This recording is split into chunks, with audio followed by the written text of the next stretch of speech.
이 시간은 15분의 기적 테필린 복음 선포하는 시간입니다. 먼저 구호 외치겠습니다. 테필린 복음 구호 준비. 아멘. 시작. 내가 구원받아야 하고, 내가 헌신해야 하고, 내가 신앙계승해야 하고, 내가 복을 받아야 한다. 아멘. 아멘. 이제 우리 15분의 기적 테필린 복음 헌신편, 이제 삶을 통한 헌신의 말씀 챕터 3번입니다. 여러분이 가진 교재 헌신편 챕터 3번 삶을 통한 헌신의 말씀 우리 함께 선포하겠습니다. 성도는 어떻게 살아야 합니까? 에베소서 5장 3절부터 4절 말씀. 음행과 온갖 더러운 것과 탐욕은 너희 중에서 그 이름조차도 부르지 말라. 이는 성도에게 마땅한 바니라. 누추함과 어리석은 말이나 희롱의 말이 마땅치 아니하니 오히려 감사하는 말을 하라. 에베소서 5장 3절부터 4절 말씀. 아멘. 아멘. 하나님이 우리를 택하신 이유는 무엇입니까? 요한복음 15장 16절 말씀. 너희가 나를 택한 것이 아니요 내가 너희를 택하여 세웠나니 이는 너희로 가서 열매를 맺게 하고 또 너희 열매가 항상 있게 하여 내 이름으로 아버지께 무엇을 구하든지 다 받게 하려 함이라. 요한복음 15장 16절 말씀. 아멘. 아멘. 성령의 열매는 무엇입니까? 갈라디아서 5장 22절부터 23절 말씀. 오직 성령의 열매는 사랑과 희락과 화평과 오래 참음과 자비와 양성과 충성과 온유와 절제니 이 같은 것을 금지할 법이 없느니라. 갈라디아서 5장 22절부터 23절 말씀. 아멘. 아멘. 부르심을 받은 일에 합당한 삶은 무엇인가요? 에베소서 4장 1절부터 4절 말씀. 그러므로 주 안에서 갇힌 내가 너희를 권하노니 너희가 부르심을 받은 일에 합당하게 행하여 모든 겸손과 온유로 하고 오래 참음으로 사랑 가운데서 서로 용납하고 평안에 매는 줄로 성령이 하나 되게 하신 것을 힘써 지키라. 몸이 하나요 성령도 한 분이시니 이와 같이 너희가 부르심의 한 소망 안에서 부르심을 받았느니라. 에베소서 4장 1절부터 4절 말씀. 아멘. 아멘. 범사에 그리스도에게까지 자라는 삶이란 어떤 삶입니까? 에베소서 4장 13절부터 15절 말씀. 우리가 다 하나님의 아들을 믿는 것과 아는 일에 하나가 되어 온전한 사람을 이루어 그리스도의 장성한 분량이 충만한 데까지 이르리니 이는 우리가 이제부터 어린아이가 되지 아니하여 사람의 속임수와 간사한 유혹에 빠져 온갖 교훈의 풍조에 밀려 요동하지 않게 하려 함이라. 오직 사랑 안에서 참된 것을 하여 범사에 그에게까지 자랄지라. 그는 머리니 곧 그리스도라. 에베소서 4장 13절부터 15절 말씀. 아멘. 아멘. 어떤 삶의 자세를 가지고 살아야 합니까? 빌립보서 4장 4절부터 7절 말씀. 주 안에서 항상 기뻐하라. 내가 다시 말하노니 기뻐하라. 너희 관용을 모든 사람에게 알게 하라. 주께서 가까우시니라. 아무것도 염려하지 말고 다만 모든 일에 기도와 간구로 너희 구할 것을 감사함으로 하나님께 아뢰라. 그리하면 모든 지각에 뛰어난 하나님의 평강이 그리스도 예수 안에서 너희 마음과 생각을 지키시리라. 빌립보서 4장 4절부터 7절 말씀. 아멘. 아멘. 그리스도인의 속에 무엇이 있어야 합니까? 골로새서 3장 15절 말씀. 그리스도의 평강이 너희 마음을 주장하게 하라. 너희는 평강을 위하여 한 몸으로 부르심을 받았나니 너희는 또한 감사하는 자가 되라. 골로새서 3장 15절 말씀. 아멘. 아멘. 복음의 진리를 듣고 깨달은 그리스도인들이 나타내야 하는 결과는 무엇일까요? 시작. 골로새서 1장 5절부터 6절 말씀. 너희를 위하여 하늘에 쌓아둔 소망으로 말미암음이니 곧 너희가 전에 복음 진리의 말씀을 들은 것이라. 이 복음이 이미 너희에게 이름에 너희가 듣고 참으로 하나님의 은혜를 깨달은 날부터 너희 중에서와 같이 또한 온 천하에서도 열매를 맺어 자라는도다. 골로새서 1장 5절부터 6절 말씀. 아멘. 아멘. 행함이 없는 믿음이란 어떤 믿음인가요? 야고보서 2장 14절부터 17절 말씀. 내 형제들아, 만일 사람이 믿음이 있노라 하고 행함이 없으면 무슨 유익이 있으리요? 그 믿음이 능히 나기를 구원하겠느냐? 만일 형제나 자매가 헐벗고 일용할 양식이 없는데 너희 중에 누구든지 그에게 이르되 편안히 가라, 없게 덥게 하라, 배부르게 하라 하여 그 몸에 쓸 것을 주지 아니하면 무슨 유익이 있으리요? 이와 같이 행함이 없는 믿음은 그 자체가 죽은 것이라. 야고보서 2장 14절부터 17절 말씀. 아멘, 아멘. 이웃에 대해선 어떤 마음을 가져야 합니까? 요한일서 3장 17절 말씀. 누가 이 세상의 재물을 가지고 형제의 궁핍함을 보고도 도와줄 마음을 닫으면 하나님의 사랑이 어찌 그 속에 거하겠느냐? 요한일서 3장 17절 말씀. 아멘, 아멘. 오늘 우리는 헌신의 말씀 챕터 3번의 말씀이죠. 주제는 삶을 통한 헌신의 말씀을 가지고 함께 말씀을 나누도록 하겠습니다. 오늘은 그의 첫 번째 시간으로 39번부터 40번 우리 함께 선포합니다. 성도는 어떻게 살아야 합니까? 에베소서 5장 3절부터 4절 말씀. 음행과 온갖 더러운 것과 탐욕은 너희 중에서 그 이름조차도 부르지 말라. 이는 성도에게 마땅한 말이라. 누추함과 어리석은 말이나 희롱의 말이 마땅치 아니하니 오히려 감사하는 말을 하라. 에베소서 5장 3절부터 4절 말씀. 아멘, 아멘. 사람이 마음으로 믿어 입으로 의에 이르고 입으로 시인하여 구원에 이르느니라. 마음으로 믿은 것이 결국에는 입으로 시인이 된다 하는 말씀 여러분 들어보셨죠? 그 들어본 것처럼 오늘도 에베소 5장 3절부터 4절은 이렇게 우리에게 이야기합니다.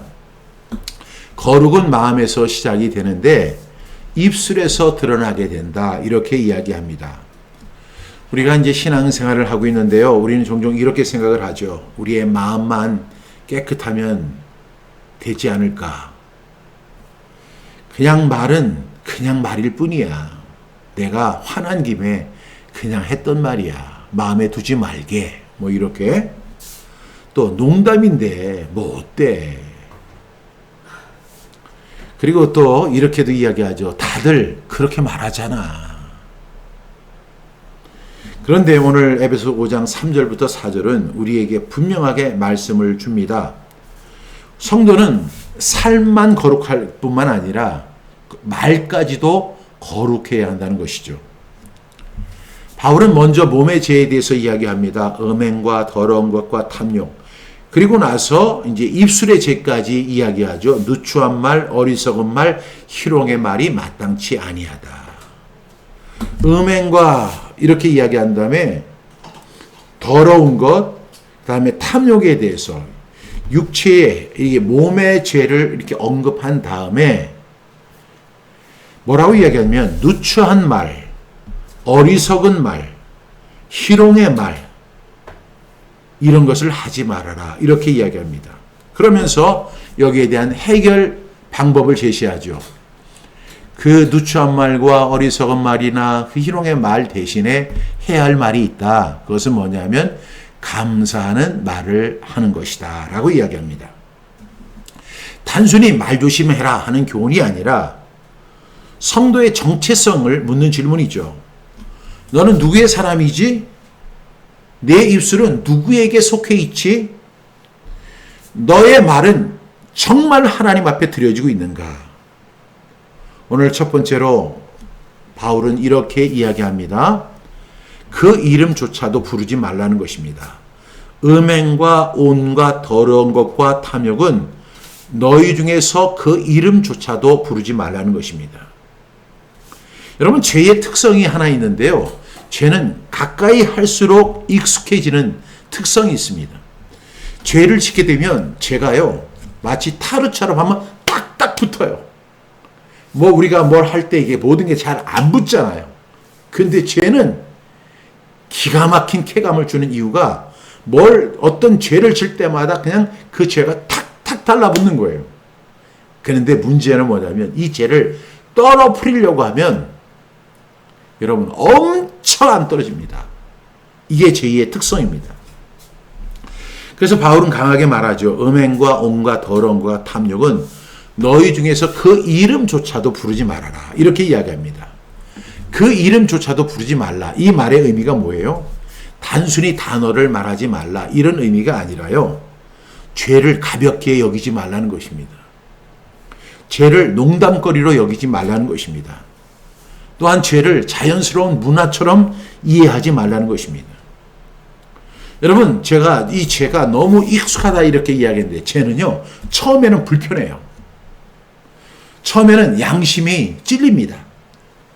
처음에는 죄를 질 때 마음이 어떻게 해요? 두근반생음하고 두근두근두근해요.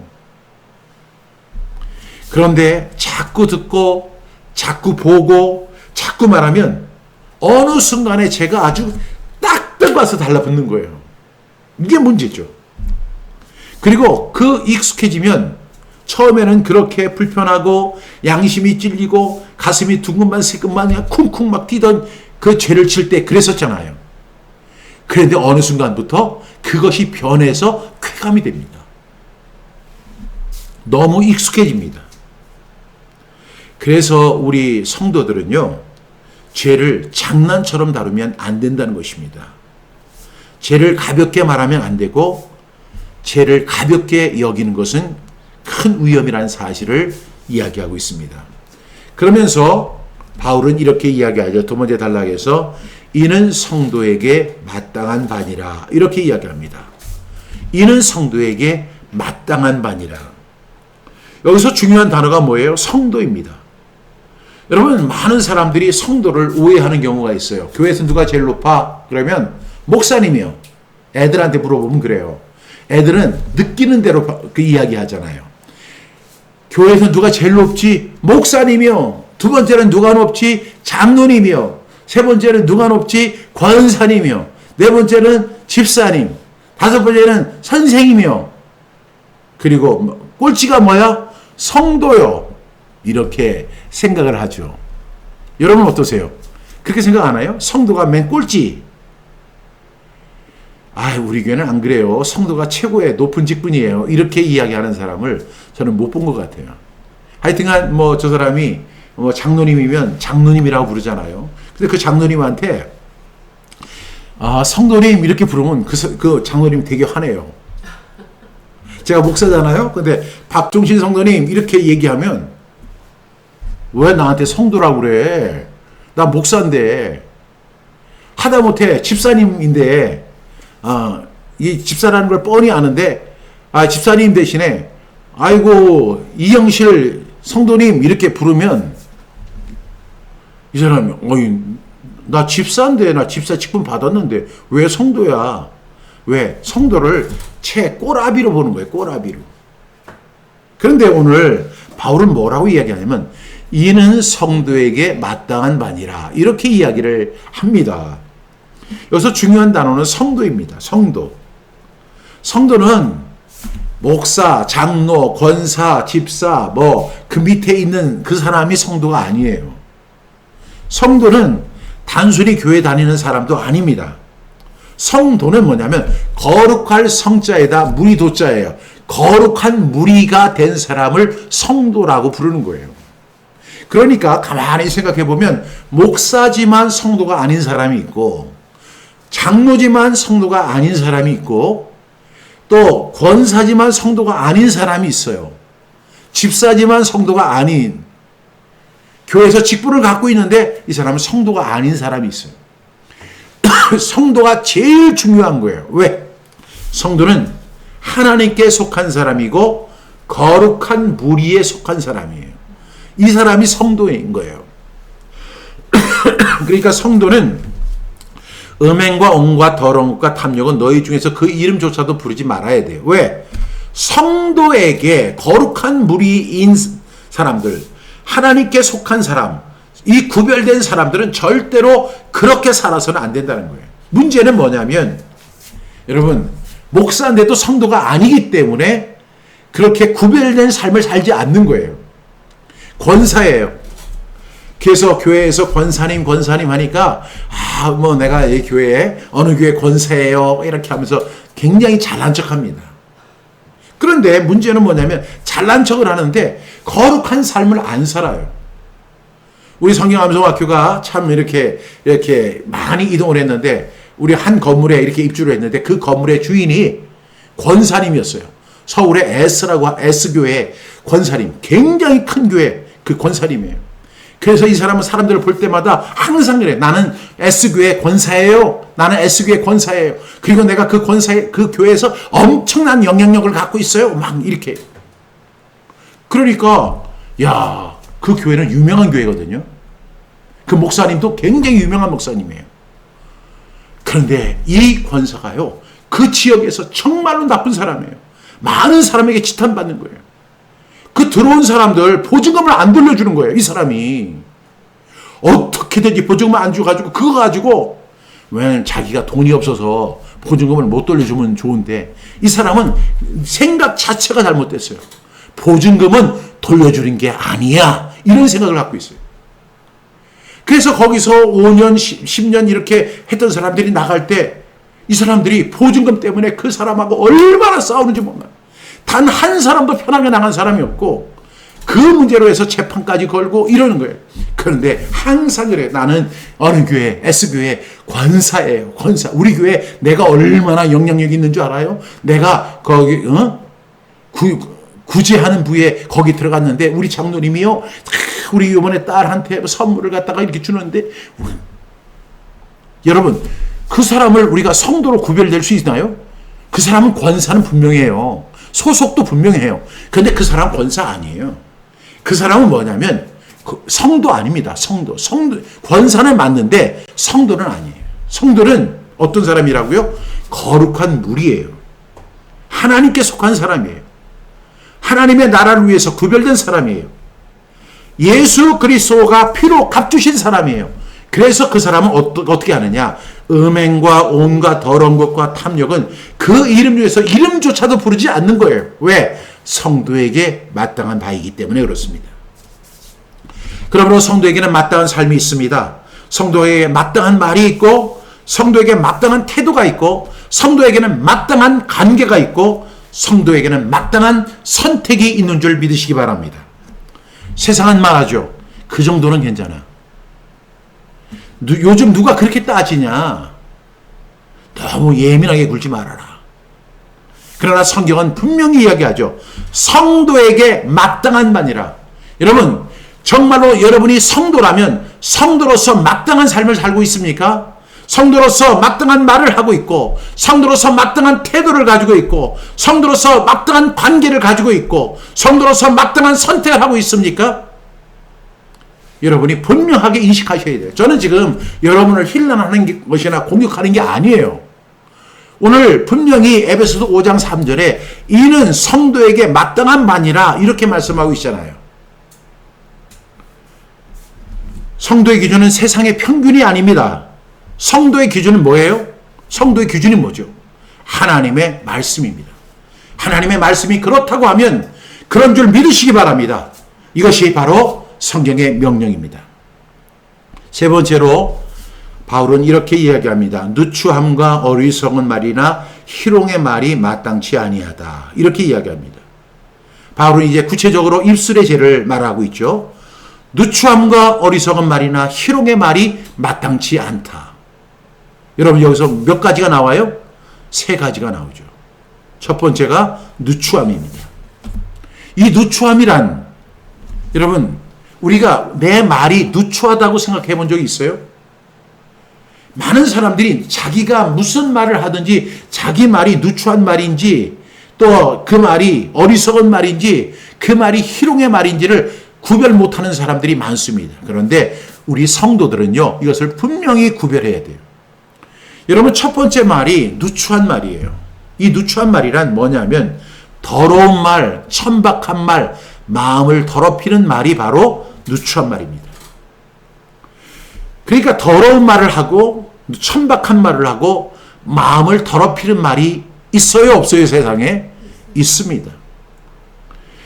듣는 사람의 마음을 낮은 곳으로 끌고 가는 말이 바로 누추한 말입니다. 음란한 농담하는 거, 저속한 표현하는 거, 사람을 비하하는 거, 이런 것이 바로 누추한 말입니다. 또 거칠고 더러운 언어가 여기에 해당됩니다. 여러분, 이 누추한 말을 제가 이렇게 이야기하다 보니까 제 양심이 찔려요. 왜냐하면 이 누추한 말과 제가 너무 가까이 있다는 것을 느낍니다. 여러분, 더러운 말, 천박한 말, 마음을 더럽히는 이런 말들이 너무 쉽게 나오지 않습니까? 우리 성도에게 이거는 절대로 해서는 안 될 말입니다. 여러분, 입술이 더러워지면 마음도 더러워지게 됩니다. 여러분, 누추한 말 하지 않기를 주님의 이름으로 축복합니다. 두 번째 말이 뭐죠? 어리석은 말. 이 어리석은 말은 생각 없이 내뱉는 말 있잖아요. 그냥 내뱉는 말. 분별 없이 하는 말. 나는 그냥 한 말인데, 나는 농담으로 한 얘기인데, 여러분 이런 얘기 들어보셨죠? 그런 이야기를 들을 때 여러분 기분이 좋습니까? 나쁩니까? 나쁘죠. 이렇게 어리석은 말을 사람들한테 하는 거예요. 아, 옷이 오늘 왜 그래? 이렇게 얘기를 하면 나는 나름대로 그냥 옷을 갖다가 잘 꾸며 입고 왔다고 하는데 옷이 왜 그래? 아니, 그렇게 이야기하려면 적어도 옷은 3벌을 사주고 나서 얘기를 하는 거예요. 옷도 안 사주고 옷 사는데 아무런 도움도 안 준 사람이 옷은 왜 이래?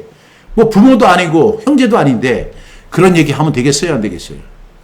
여러분, 여러분들이 교회를 갔는데 교회에서 어떤 성도가 아유, 옷차림이 왜 이래?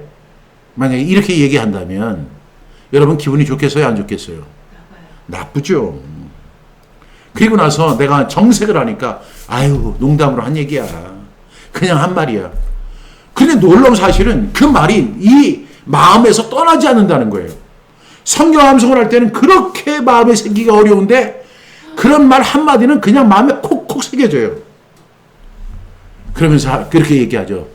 아, 그렇게 심각하게 받아들일 줄은 몰랐지.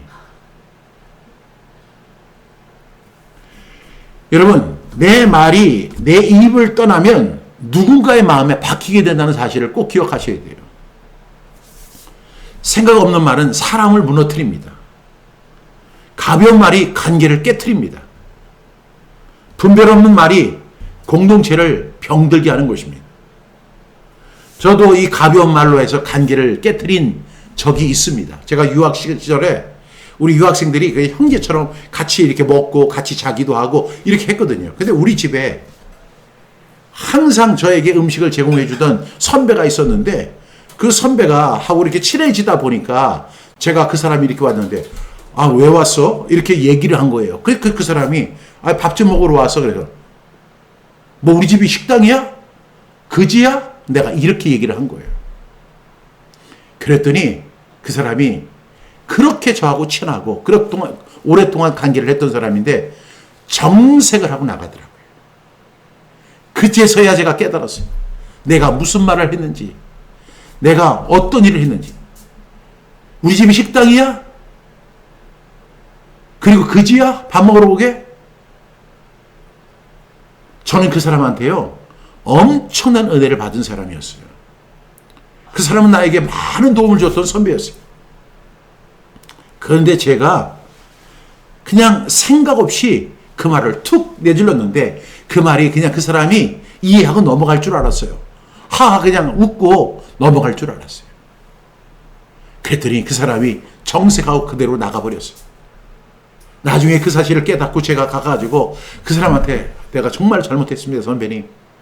그러나 그 사람이 그래 용서를 하는데 앞으로는 만나지 말자는 거예요. 나는 너를 두 번 다시 보고 싶지 않다는 거예요. 제가 그 문제를 놓고 얼마나 가슴 아파했는지 몰라요. 얼마나 후회했는지 몰라요. 그래서 그때부터 제가 결심을 했어요. 이제부터는 말 조심하자. 생각 없이 말하지 말자. 근데요, 제가 그렇게 결심을 해놓고 그렇게 결단을 해놓고 나서도 또 생각 없이 말을 또 하더라고요. 여러분, 이것이 얼마나 중요한 것인가를 우리가 다시 한번 말씀을 통해서 꼭 깨달을 수 있길 바랍니다. 이 어리석은 말 하지 않기 바랍니다. 생각 없는 말 한마디가 사람을 무너뜨리고요. 가벼운 말이 관계를 깨뜨리고 분별 없는 말이 공동체를 깨뜨리는 그런 일들이 우리 교회 안에서 얼마나 많이 있습니까? 제가 이미 교회 목회를 해봤는데 제가 어떤 사람을 열심히 전도했어요. 근데 그 사람이 그 유튜브로 그 방송으로 제 설교를 계속 듣는 거예요. 그래서 제가 그분에게 이랬어요. 아유, 그렇게 방송으로 이렇게 듣지 마시고 꼭 그 교회 나오셔서 한번 들으십시오. 예배 참석하십시오. 교회에 등록하십시오. 그랬더니 이 사람이 목사님 죄송한데 저 목사님은 좋아하는데요. 교회는 싫어합니다. 제가 상처가 어마어마해요. 교회에서 받은 상처가 너무 큽니다. 무슨 일이 있었습니까? 그랬더니 그 교회에서 생각 없이 던진 말, 가볍게 던진 말이 그 저한테 콕 박혀서 제가 차라리 그냥 호주 교회, 그냥 현지인 교회를 다니지 한국 교회는 절대로 안 다니겠다. 이런 사람이 엄청 많이 있습니다. 여러분, 이 분별 없는 말이 공동체를 병들게 합니다. 여러분, 그래서 정말 우리가 말을 아껴야 돼요. 정말 말을 아껴야 돼요. 저는 이 말씀을 할 때마다 너무너무 부끄러워요. 그리고 그 생각이 자꾸 나서 좀 정말 부끄럽고 지구멍이라도 있으면 들어가고 싶고 어떻게든지 지금 다시 사죄하고 싶어요. 세 번째로 희롱의 말입니다. 희롱의 말이라는 것은요, 사람을 웃기기 위해서 누군가를 낮추는 말입니다. 여러분, 상처를 농담으로 포장하는 말이죠. 세상은 이런 말을 가리켜서 재미라고 이야기합니다. 그러나 성경은 이것이 마땅치 아니하다. 성도에게 마땅한 것이 있고 성도에게 마땅치 않은 말이 있어요. 그것이 뭐냐? 누추한 말, 어리석은 말, 희롱의 말, 절대로 마땅하지 않습니다. 여러분, 태필린 복음을 여러분 선포할 때마다 지금 제가 했던 이 내용을 꼭 기억하시기 바랍니다. 여러분, 말 때문에 상처받고 제가 칼로 찔렀습니까? 창으로 찔렀습니까? 아니면 제가 뭐 총으로 쏴서 그 사람을 갖다가 아프게 했습니까? 그거 아니잖아요. 내 말 한마디에 그 사람이 그렇게 상처받고 그렇게 울고 그렇게 고통받아 하는 거, 여러분, 이게 문제, 이 주둥이가 문제예요. 여기에서는 누구도 죄될 수 없어요. 우리 성도에게 마땅치 않은 말입니다. 우리는 절대로 이 누추한 말 하지 않기를 바랍니다. 어리석은 말 하지 않기 바랍니다. 희롱의 말이 마땅치 않습니다. 여러분, 성도는 사람을 웃기기 위해서 다른 사람의 인격을 짓밟는 사람이 아닙니다. 가만히 생각해 보니까 제가 지금까지 살아온 인생을 유추해서 가만히 생각해 보면 저 역시 그 말로 인해서 상처를 받았어요. 여러분들은 마찬가지예요. 그러니까 말은 단순한 소리가 아닌 거예요. 이 말은 뭐예요? 마음의 배출구인 거예요. 그래서 말이 더러우면 그 마음이 드러나는 것입니다. 말이 거칠면 그 속사람이 그대로 보이는 것입니다. 그런데 대신에 우리는 말이 감사하면 은혜 받은 마음이 드러나게 되는 줄로 믿습니다. 그러면서 이제 하나님의 해법을 제시하죠. 마지막으로 네 번째 단락에 오히려 감사하는 말을 하라, 이렇게 이야기합니다. 바울은 단순하게 나쁜 말 하지 말아라 이렇게 끝나는 것이 아니라 적극적인 해법을 줍니다. 그것이 뭐냐면 오히려 감사하는 말을 하라는 것입니다. 이것이 바로 복음적 해법입니다. 말을 끊는 것만으로 부족합니다. 또 입술을 비워두면 다시 옛말이 채워집니다. 여러분, 불평을 끊으려면 감사가 그 자리를 채워야 합니다. 여러분, 비난을 하지 않으려면 그 속에 축복을 들여와야 합니다. 음란한 말을 끊으려면 성경 암송을 해야 합니다. 어리석은 말을 하려면 잠언을 읽어야 합니다. 그래서 어리석은 말이 막 입에서 나올 때는 어디를 읽어야 돼요? 잠언을 읽어요. 오늘이 며칠이에요? 21일입니다. 21일 날은 21장을 읽으십시오. 그러면서 그 잠언 21장이 오늘 저와 여러분에게 주는 그 말씀 앞에 귀를 기울이십시오. 그리고 그렇게 사십시오. 여러분은 히틀러가 아닙니다. 모택동이 아닙니다. 스탈린이 아닙니다. 누구를 죽이는 사람 아닙니다. 우리는 성도입니다.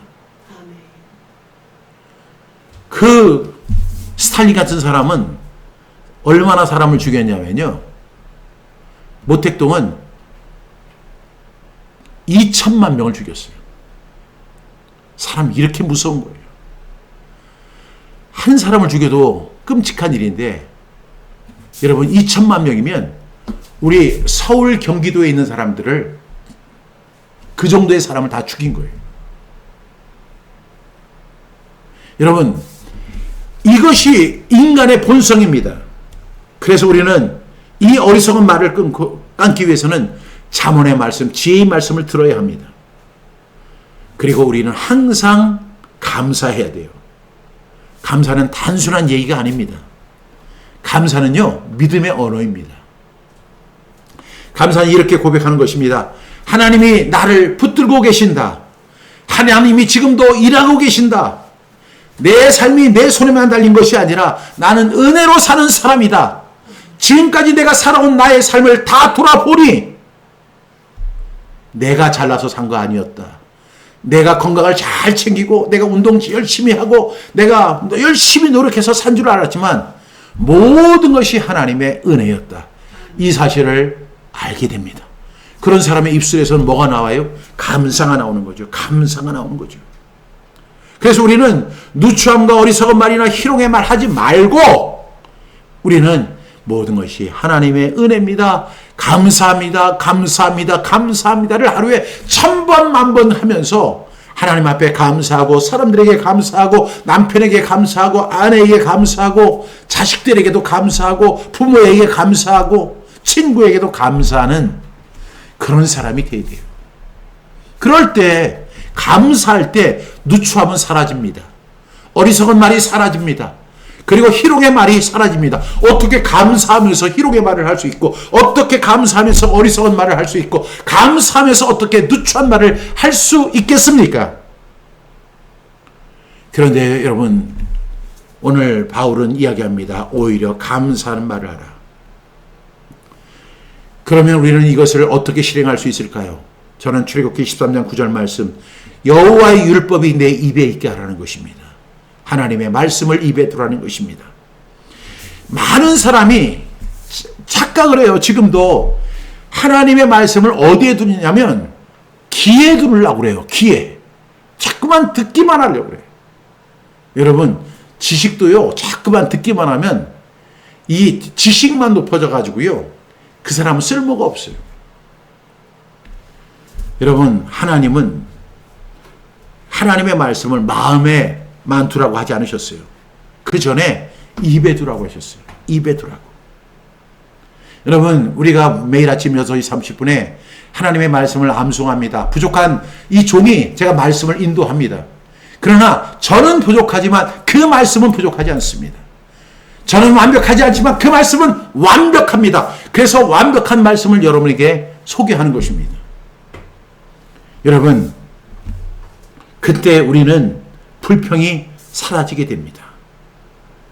그래서 성경 암송은 단지 기억력의 훈련이 아닙니다. 입술을 거룩하게 하는 훈련인 줄 믿으시기를 주님의 이름으로 축복합니다. 그래서 우리 암송교회 말 그대로 하나님의 말씀을 입에 두는 교회 우리 암송교회입니다. 우리의 공동체의 언어가 달라져야 합니다. 우리의 가정의 말이 달라져야 합니다. 교회 안에서의 말이 달라져야 합니다. 사역의 자리에서 말이 달라져야 합니다. 앞으로 이런 말은 절대 하지 마세요. 안 된다. 어렵다. 왜 나만 하냐? 저 사람이 문제야. 해도 소용없어. 이거 정말 악한 말입니다. 다시 불러드릴게요. 안 된다. 어렵다. 왜 나만 하냐? 저 사람이 문제야.